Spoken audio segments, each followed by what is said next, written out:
Sanders did not start out on a path where he was like, I'm going to lead Big Thought one day. He actually had a quarter-life crisis, and he found that his passions were about children and education, and they don't have a voice, and he wanted to be a part of those boards and those systems and organizations that gave them the opportunity that wasn't already present.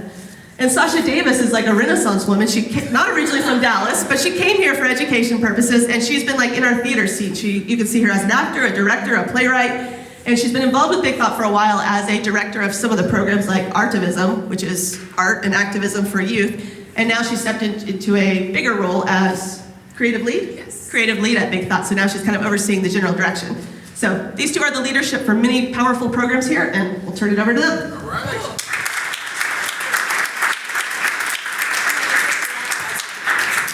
Everybody, good morning. Good morning. Thank you so much, Megan, for that lovely introduction. I'm Sasha. I'm Byron. And we're going to get started. Yeah, awesome. Cool. So, a little bit about what we're going to do is we're going to start off with this exercise called checking in. And when we go into programming with youth, we'll explain that a little bit later, but the first thing that we ask the youth to do for Creative Solutions and Artivism is this thing called a check-in, which is based in soul work. And we're really lucky for Creative Solutions and Artivism to have a faculty member, a teaching artist, who is actually the mentee of the founder of Soul Work. So the check-in goes like this: your name, how are you feeling, what are you bringing, and you're checked in. I'll give you an example. What's up, everybody? My name is Sasha. What's up, Sasha? What's up, everybody? My name is Sasha. What's up, Sasha? And I'm feeling not like a morning monster, which is really good. Yeah, I'll take it. And I'm bringing openness, and I am checked in. Cool. Right, so what's going to happen is that you guys are going to get together with your little tables. You're going to do a check-in. I'm going to give you 2 minutes. You're going to check in with everybody. What's up, my name is, or howdy, because we're in Texas. Hello, whatever floats your boat. You're going to check in, name, how you're feeling, what you're bringing, and you're checked in. Go for it, you guys. All right, everybody. So, just like we do in program, I'm going to say deuces up, and y'all are going to go deuces up. Yeah, love it. Beautiful, great. So, part of why we do that, right? So, we do that for our programs, Creative Solutions, you're going to hear a lot about today because, that's what we're talking about. But we have youth from all over the area who've been adjudicated. They've all gone through juvenile detention, and they come into this space, and oftentimes they are nervous or reluctant to engage because they don't know what a safe space is. So if some of you felt awkward of saying how I'm feeling and what I'm bringing, I didn't ask us to do it in a big circle because sometimes we get really nervous doing it with this many people, right?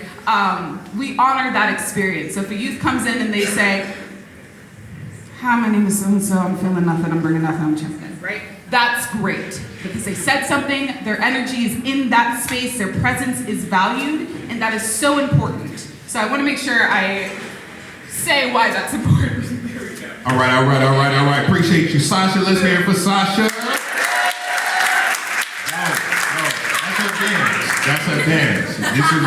This is mine. So my name is Byron Sanders again. I'm a Dallas kid. Any Dallas natives in here? Any Dallas natives? All right. As you can tell, not a lot of us. But that's because Dallas is dope. People are coming to the county. They're getting the word. They're hearing it, and also taxes. That's also why people are coming to Dallas. Being real. We wanted to talk a little bit about Big Thought as an organization and why we're leading to this conversation when we get to Lost here. And so Big Thought 30 years ago started off as young audiences. I don't know if anybody's ever heard of that organization. It's all about bringing the arts into the schools, which is fantastic. I will tell you though, 30 years later, we've grown significantly in scope and scale from where we first started. We rebranded as Big Thought along the way, and here we are. But the same core things go all the way back to our origins to where we are today. Here's what we do. 1, we help build the creative muscle. 2, we help build social and emotional well-being and skills. And 3, we anchor all of that on helping young people discover youth voice and their own agency. So building the creative muscle, social and emotional learning, and youth voice. That's what Big Thought is all about, and we do it in a range of different ways. We can't go into all of them, but we're going to focus on a few things here today. And one of the ones that we talked about is creative solutions. Now, here's the thing.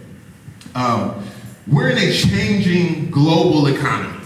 I don't have to tell too many of you all that. I'm kind of preaching to the choir a little bit, but just let me give you a little bit of context for just how significantly different this era and every era that's coming afterwards has been from everything that's happened before. All right, so there was a study was done. We were looking at 1975, the S&P 500, right? So the top 500 available publicly traded stocks. And they were seeing what's the difference between the valuation of that entire index in hard assets versus soft assets. We want to see what the ratio was. What they found was in 1975, think about what maybe some of the top companies were back then, Coca-Cola, some steel that was still going on, had some cars. GM was running the roost. They're like, what's up? We make automobiles. We'll never, ever go down, right? So when you look at that era, the top companies, 500, 85% of the valuation of those corporations were from hard assets. It's the stuff you could touch, right? It was your inventory. It was some of the real estate that you had as well. I mean, it was the stuff. Fast forward, 2015, 40 years later, same analysis. This era, what do you got? You got Google, right? You have Facebook. You have Microsoft. You have AT&T even, which is now not just, it's interesting. What they did and what they found was that you saw a complete inverse. The top 500 companies, the valuation of that index, 85% soft assets, intellectual property, brand equity, the expectation of success. Amazon was a big deal before they ever made $1, right? New world, completely different paradigm, and that's the macro level. Let's bring it down to a micro level. When you start to look at the reports that are coming out these days, LinkedIn published one in 2019, at the top of 2019. We saw a previous report, Future Jobs Report. The 2015 projections for the top desired workforce skills were, number 10, creativity. For the first time, it showed up on the top 10 list. Fast forward, they were doing the 2020 projections. Creativity moved from number 10 to number 3. LinkedIn's report this year, creativity, number 1. What's really interesting is that in this really strange paradox, the advance of technology, right, our march towards Skynet, as we have noticed, all my Terminator nerds, you heard of me, you know what I'm talking about? My people, this is my people. In our march toward a world where technology is ubiquitous and is fundamentally changing how we not just work, but also interact with each other. Automation, algorithms, artificial intelligence, machine learning. In that world, it seems the most valuable thing that we can bring to the table now is the ability to be human and then be really good at it. And I'm saying the really good at it part because creativity is a skill. It's a muscle. It's a lens that has to be flexed. And you all know in your practice, that's why you're here today, because you want to get around other people, you're trying to network, you're trying to grow, you're trying to do all of these things because you understand that we're born with it, but you got to nurture it. It can also be educated out of you. Give you a perfect case in point of that, and then we'll dive a little bit deeper into the specifics of what we do. I was talking with a good friend of mine. She actually is the leader of one of the companies under the parent company, Bell Helicopter, right? So they do a lot of work with transportation and flight systems and all of this stuff. They needed to create a new cockpit interface. And they needed to deliver this to the Department of Defense. Now they have these tenured engineers who've been building things for years and years and years, and they've moved up, they got multiple degrees, all the different certifications and all that stuff. And she's like, I need you to go and create something bodacious. I'm bringing the 90s words back. I need you to go create something bodacious. And she waited to see what they brought, and they brought back a really good 2.1 version of what they had. She sent them back, they came back with a 2.3.5. Sent them back, they came back with a 2.4. You see what I'm saying? And they just kept tweaking iterations. And she's like, this is not what we have to deliver. You know what? She's like, this is what I'm gonna do.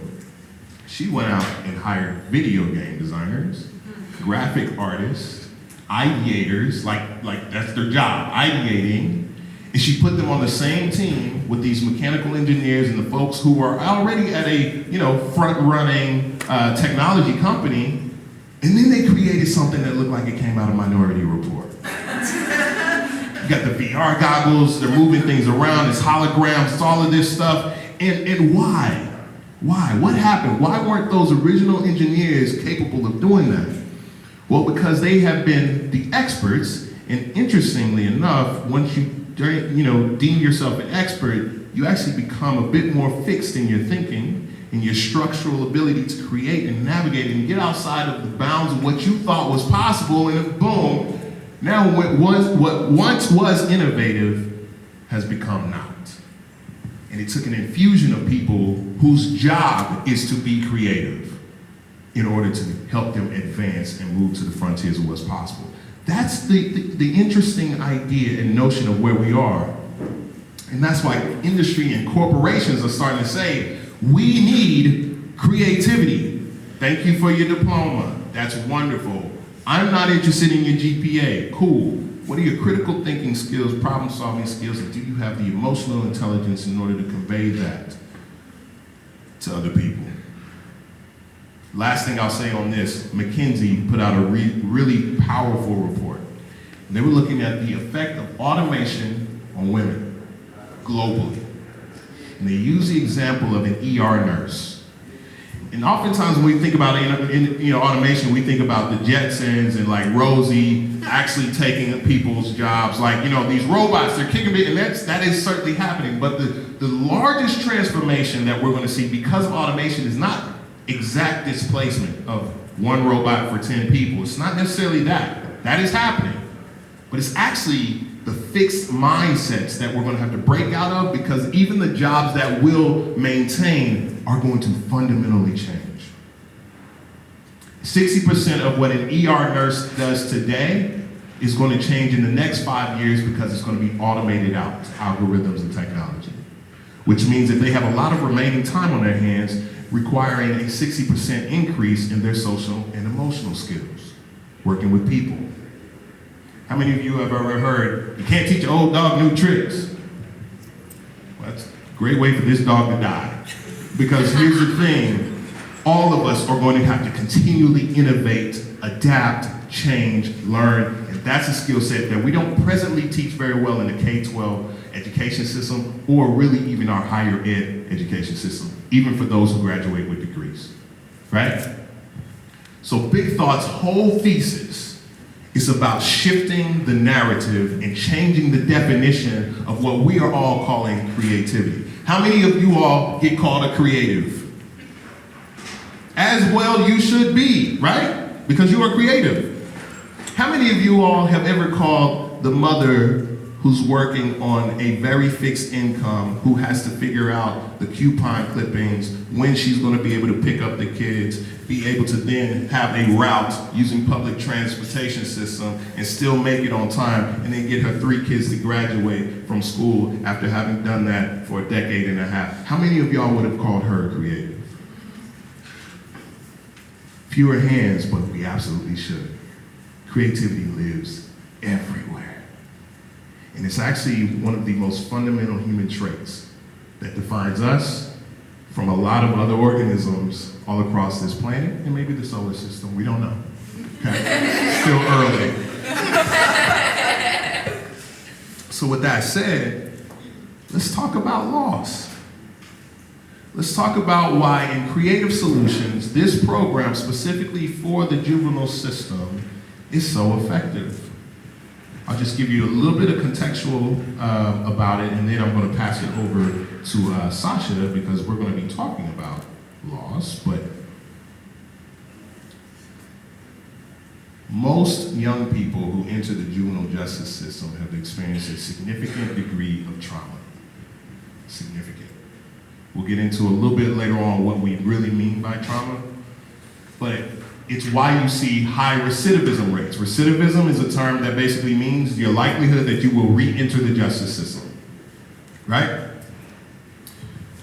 If you don't get any kind of services, if you go in and you're serving, and you're incarcerated and you get out and you're on probation, the likelihood of your re-entry as a youth is 80%, right?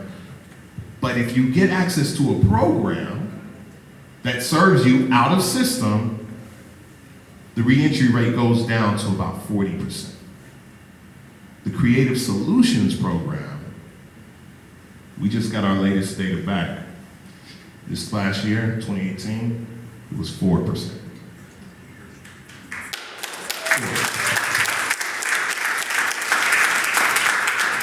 So we'll talk about the implications of what that means, but at the end of the day, these young people have as much innate greatness as any kid who's ever been born anywhere, who's ever gone on to achieve anything. And the thing is, they have that greatness today, not necessarily when they grow up. So let's talk a little bit about loss and what we're doing as a system and as a society if we allow that to persist. When we hop into this, I want to know actually what you guys, when you hear lost, what are the things that you think of? So we're going to go back into those mini groups really quickly. I'm going to give you about 3 minutes, and then I would love to hear just some popcorn reflections of things that we took away from our conversations with our mini groups. So for example, when I think of lost, I think of, I didn't phrase it this way as a 14-year-old child, but the facets of my humanity, how did I identify? I knew when I looked in the mirror that I was of color. I knew that I was black because my mom is black, but I didn't understand the ish part at the end, the black-ish, because I didn't know. So I spent the next decade of my life trying to figure out, well, how do I identify? What is the thing that is staring back at me in the mirror? Right? I want to know those moments for each of you. If you're willing to share and want to share with your groups, what are moments of lost for you in your lives? So I'm going to give you about 3 minutes. Don't be shy. Juice is up.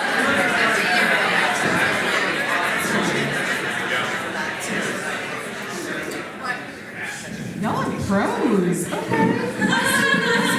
Beautiful. So I went around to a couple tables and I heard some really interesting things, and then I want to just allow a few people to pop up if they want to share anything that they heard or that sparked in their brain. The first that I heard was, it's funny how we open up to strangers about the things in our lives, right? The experiences that we have. I think that's probably a shared experience. The other that I think is really fascinating is, I don't have time to be lost. Yeah, right? All of you have that experience. I don't have time to be lost. I just want you to think about that. Do we have anyone who wants to pop up and say, this was interesting? Or, yeah, go for it. We had a statement at our table where one used to live in the U.S., moved out of the country for some time, and then when coming back, had to reestablish his identity and understanding what's really home. We thought that was really good. Anyone else? Yeah, someone in our group also, their loss was, at an early age, loss of the sense of loss of safety, and how that marked their lives. And I think that that's extremely significant and quite common, too common, and what you speak to through your community. Anyone else? One more. Okay, so our loss was societal norms. So it's like, you think you're like in grade into a process where like, you have to graduate college. What do you do after college? Graduate high school. Do you graduate high school? Do you graduate college? Like, you feel lost because there's a societal structure. And then if you don't abide by that structure, you're like, where the hell do I go? I'll be here. All day. you everyone for sharing and for opening up. We really do honor those stories. So when we're talking about loss, when Big Thought is thinking about this, we think the kids themselves, the young people themselves, it's not that they are lost causes, right? They're definitely not lost souls. It's actually more of a societal implication. If we think about what trauma is, and so imagine this, just walk through a mental exercise with me. Imagine you're on the phone and you're walking down the street and you're about to cross the street, right? You're talking to your mom, happy birthday, Mom, everything's great, this is fantastic, then boom, a truck speeds by and almost clears you out. And you have to jump back, and you're on the ground, and you scrape your knees, and you drop your phone, and it's over there, and you know, you were having a great day, the birds were chirping, the sky's blue, clouds, and all that stuff, but then you almost got hit by a truck. You stand up, and you try to gather yourself. What are you feeling? What's your heart doing? Your heart's racing. What about your hands? Shaking. Your hands are shaking. What about the phone conversation? Your phone's over there. You go pick up the phone. You didn't get to hang up, so you go pick up the phone. Can you just gotta go back to things as normal? Maybe you're like, hey, I need to call you back. Let me gather myself, right? So what kept you alive was your reptile brain, right? Your limbic system, your amygdala, the thing that allows you to, before you can even cognitively decide, kicks in your fight or flight response. And we need it because it's kept us alive, right? There was a thing that we needed to know, even before you saw the bear, you smelled it, this thing activated back here, and you were ready to go before you even knew why. And that still activates, right? We still have that. But what happens when that thing is constantly stimulated? What happens when that part of your brain is the one that's overexcited? What happens when that it's physically enlarged because of how often it's activated? So when we say trauma, it's not because of one singular event that might have happened to a young person. When we talk about trauma, we're talking about the consistent, persistent feeling of lack of safety. I am unsafe. Or there's something right around the corner. It creates a paradigm in your physical brain where you do not use your executive function in the frontal lobe of your brain as much as you do the part of your brain that keeps you alive. And it's so persistent and pervasive in communities of color primarily that have been disinvested through concentrated poverty that we have 9, 10, 12-year-old, 14-year-old kids walking around with the same brain pattern presentations as someone who's done 2 tours of duty in Iraq or Afghanistan. And so we oftentimes understand we need to do something for our veterans. Post-traumatic stress disorder, you know, the night terrors and all of that, right? And all of the lack of ability to focus, and we see the aggression, we understand, oh, that's a veteran. I understand. But if a kid comes to school and they don't want to focus on the test, they're acting out, they might be angry, or they might not just have any affect at all, they're not responding whatsoever. Special ed, or this is a problem kid, or this kid's a bad apple. It's a different attribution. So in our work, we ask the question, not necessarily what did you do, we ask what happened to you. Because when you create a trauma-informed system, you do certain things differently. You focus on creating a safe space. You focus on no judgment. You focus on giving respect before they feel like they've earned it. Oftentimes, the mask that young people wear, they're wearing it not because they just want to be tough, but because they're doing it to survive. And the other part about being lost and lost in the system itself actually comes as a function of things. Usually when we're thinking about juvenile incarceration, we're thinking about young people who might have done something specific to somebody, and indeed some of them have. But what we don't think about, and what most people don't even know, is the policy implications that actually create a slippery slide toward a justice system that then becomes a cycle of poverty and detrimental, toxic stress over the course of the rest of their lives. How many of you all have ever heard of something called a status offense? Okay. In Texas, did you know that it is against the law to run away from home? is against the law. We have a law on the code right now that says if a child runs away from home, they can be detained or incarcerated.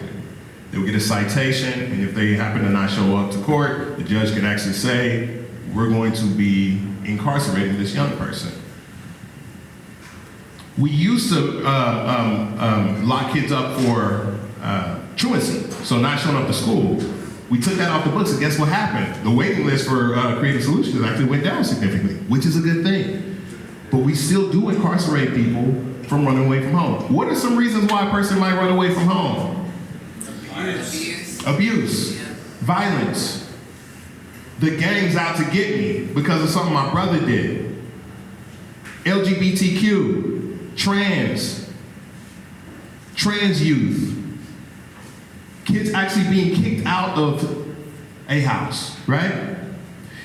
And you have two pathways. If somebody happens to find out who's a loving, caring individual at school, this person finds out that this kid is homeless. We actually have a few things for them. Recently in Dallas, there's a new one, After 8 to Educate. There's resources that might get you on a really good track. But if you happen to be at 2 o'clock in the morning standing in front of a convenience store because you're trying to get a well-lit area because you don't want to be taken advantage of at night, and then a police officer comes and asks you, hey kid, what are you doing now? Because we also have a juvenile curfew in Dallas. And they come up and ask them, hey, what's going on? And then the convenience store owner is like, I told him to get out of here, no loitering. That kid gets booked. Same situation. So how many of these scenarios are we creating when we could make a difference in creating a trauma-informed system? If you have a trauma-informed approach to policy, you take that law off the books and you create alternative pathways to house young people, to invest in them, to create solutions for them to be able to go out and meet in their best life and live their best life to the fullest. That's what you get to do in a trauma-informed policy. The other thing that you also get to do is change the systems in the K-12 system. You start to bring the things that we do for young people in juvenile detention to pre-adjudicated settings. Because we were asked by a young man who's an alumni of Creative Solutions, why did I have to go to jail before I got something that could change my life? So when we talk about lost, I think we need to think about what leads a person down a pathway toward being lost. What are the systems of support that exist or don't exist around them that creates the likelihood that a person may become lost?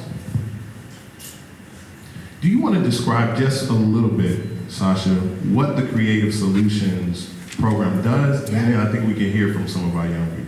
Yeah. All right. Yeah. So the other side of that coin of lost is, found. What is found, right? And so 25 years ago, Lisa Schmidt found that when you go into a space where the youth do not feel safe, the first thing you do is establish that safe space. We then found that creativity can live, that arts education can live in those spaces, because inherently they have things like critical problem solving, creative problem solving, critical thinking, empathy, self-regulation, all of those things that are now the hot buzzwords for social emotional learning inherently are in the creative mind. So, Creative Solutions, we have two parts of that. First is the in-facility work that we do. We go around to different facilities in Dallas and we send teaching artists to go work with these youth.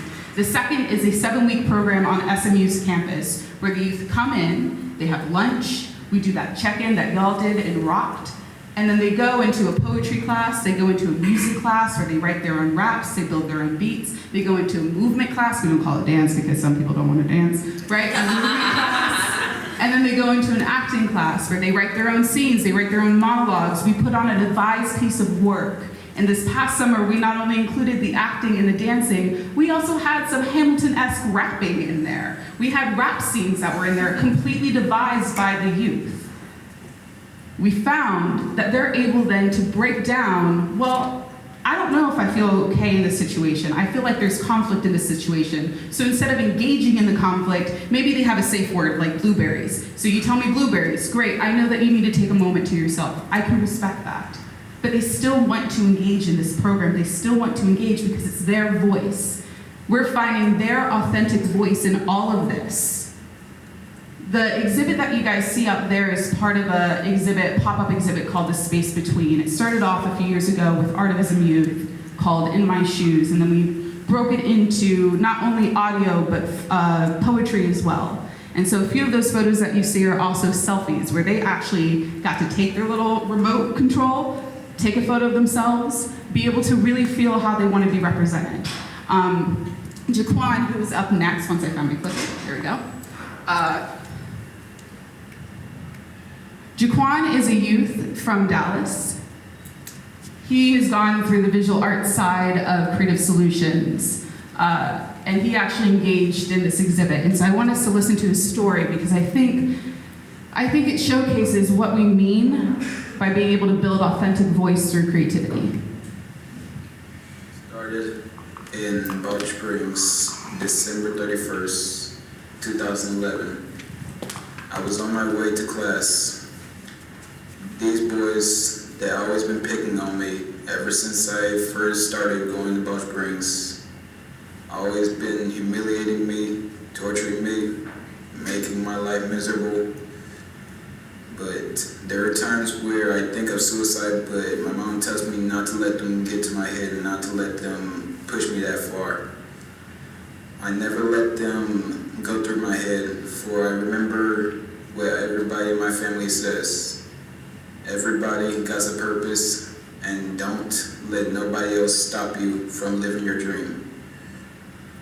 One day, I was going outside, they started picking on me again, but this time, they started being physical, started pushing me and stuff. After I was through with it, I went to talk to the principal, which he actually did something about the situation and suspended them for 3 weeks for bullying. After they came back, they decided to torture me, but this time they did it brutally. They all jumped me on my way from coming out to school, and all of them started punching me. One of them grabbed a steel chair from inside the classroom, brought it outside. After they placed my leg on the bench, he started whacking my leg with it. I was aching in excruciating pain, trying to struggle to get free, but they were holding me tighter than a bear holding a wasp.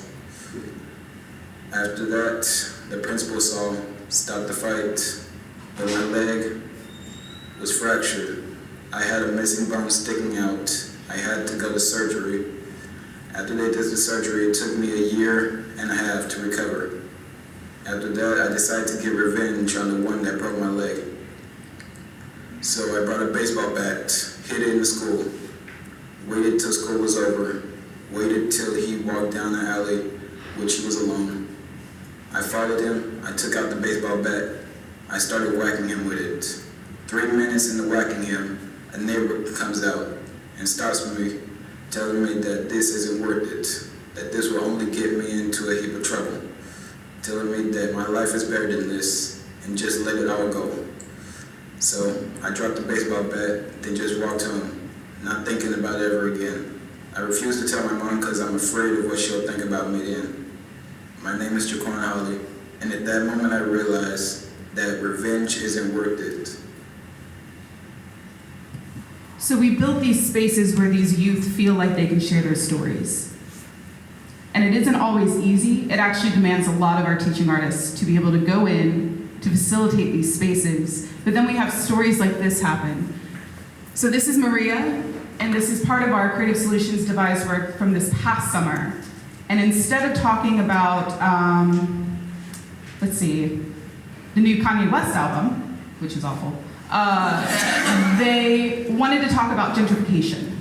That was a thing that as we did a brain dump in the first 3 weeks of programming, I asked them, what is important to you? And they brought up gentrification because they found that the spaces that they saw, the spaces that they grew up in, were not looking like the things that they remembered in their childhood. So, think that's it. Do we have any Q&A? So I want to make sure that you all understand the value of what happens. So we do this program, it's a 7-week program over the course of the summer. But also we keep in touch with them. We have an alumni gathering, so they come back and we're working with them over time. In addition to the recidivism rates, we actually have something to measure their social and emotional development. It's called the Social Skills Improvement System, reduction in negative behaviors, increase in positive behaviors. There's a significant difference that happens over the course of that 7 weeks. But then actually, if you track it over years, they compound. They continue to get better. They continue to see themselves differently. And if you were to talk to them, it's because they now believe that they have value. They now see themselves in the power of their own voice. Now they have some really cool skills from some powerful teaching artists to be able to use that and channel that toward their best life. Some of our alumni go on to do some great work as artists. We have now one of them who's a teaching artist in the program. He graduated from the program, went off to school in California, dealt with some tremendous adversity and came back and is doing his thing here, painting murals, just living his best life. Bone Garcia is a fantastic story of what can come through creative solutions. And then you also have some of our alumni who've gone on to be some auto mechanics. We have someone who's going into nursing. We have folks who are doing a range of different things, but why? It's because they were able to have an apparatus for them to deal with the trauma. And if we create these trauma-informed systems rooted in emotional intelligence and acknowledging that, and also the ability to create, it's the creating pathway that allows them to have a window through which they can wrestle with the things that have gone on in life or are currently going on in life, and then live to the fullest. And we all deserve an opportunity for that. This is really just a case in point of what it can do with some of the most marginalized young people in our society. But what would happen if we created a world and a society where everybody knew that they could wrestle with their trauma and move toward healing? What kind of world could we create? And it's up to creatives to continue to imagine that and then to bring it to fruition. So I'm going to close with that, and then we're going to open it up with questions. We are so grateful for everything that you all have done in coming and participating and listening to this.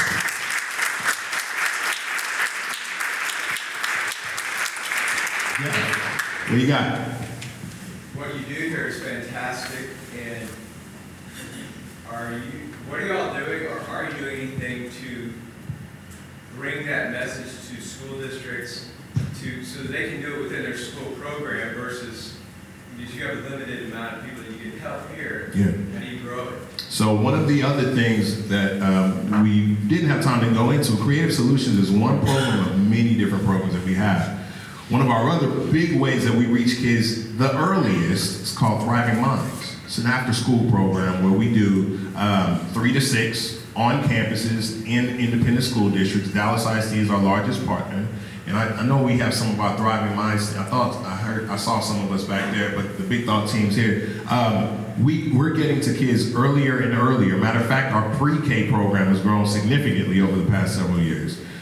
It's all about creative exposition, and we're bringing social and emotional learning in very explicit and distinct experiences for young people, as well as the ability to create in age-appropriate, developmentally appropriate ways. So we're starting that work earlier, and we've been doing Thriving Minds for a lot of years, but we're starting to connect the dots between that work and the Creative Solutions work so that the same things are flowing as powerfully through all of them.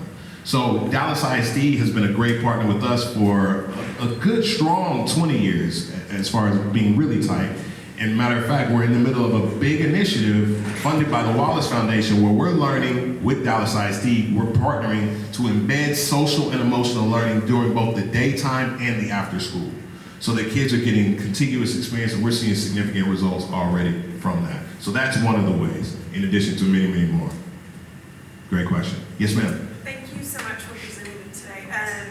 Have y'all presented to or partnered with the Dallas Police Department or any other local? Great question. The question was, have we presented or partnered with the Dallas Police Department? We actually have been in conversations with the Dallas Police Department, and we have a proposal sitting on their desk right now about their tag zone strategy. Tag zone are basically hot spots of crime, right? And it's the age demographic you would imagine, 16, 26. What would it look like if we could take these same concepts in community and go to places where the trauma is actually happening, doing work in those communities that actually that results in public artworks within those communities is one of the ways that we think can actually have a significant reduction in crime. We've seen that model happen all over. So that's one of the ways that we're doing. The other thing that we want to do is to help police departments, law enforcement, and the justice system understand the effects of trauma on a person. And so one of the other things that we never talk about is how police officers themselves, you have more of them die from suicide than from line of duty infractions. They're walking around dealing with their own trauma, not dealing with, so you have a traumatized group of people policing a traumatized community, and you get these significant flare-ups and conflagrations the way that we've seen it happen over the past. Those are some of the ways that we're seeking to work even more intentionally with law enforcement. One more question? Yes, sir. Yes. How do you engage the village around the children, the family, the friends, and even maybe the social workers? Cool. Or maybe a room full of creatives, maybe. It's like, how do you engage? The way that we engage is we don't feel like we can do this in isolation. It has to be a partnership. So with Creative Solutions, the very first meeting, there's an intake meeting that we have with the families. And so that we all understand and agree to these principles, that we make a commitment to each other that we're all gonna buy in and lock in. The other thing is the people who are working in our programs come from community. These are artists who are living, breathing, working around them. And one of the reasons why it works so well is because of the relationships that are built between people who understand and have proximate experiences to the lives of the young people themselves. So this work can only be done with community, and the teaching artists are working artists. So they are the professionals like yourselves who come in, do the work with young people, go through specific training in order to be able to do it well. But it's the community that infuses this work. It's not just Big Thought, it takes everybody. We also have a relationship with the probation officers. And so their probation officers, oftentimes we have a show that is completely filled with those probation officers. And we have a new person on our team for Creative Voices, Vincent, who is actually a former probation officer who's coming in as our opportunity advisor. So this work is so great in the 7 weeks that we do, but now we're asking how can we continue to engage with them outside of the program, to continue to make sure that they're on the pathway that they want to do to be able to dream up the best life that they can. I also want to add, just before we end, that this conversation is a starter conversation. This is not where it ends, and it shouldn't end here. If you do not have to go off to somewhere, we have plenty of us who are staying around. We have our talent and recruitment who will be here. We're doing group interviews. We're ready to have a conversation with all of you. Truly, if you have time to stay. No, really, I'm dead serious, y'all. So come and engage with us, because it really does take a village, you guys. Yeah. There you go. Boom. Thank you all.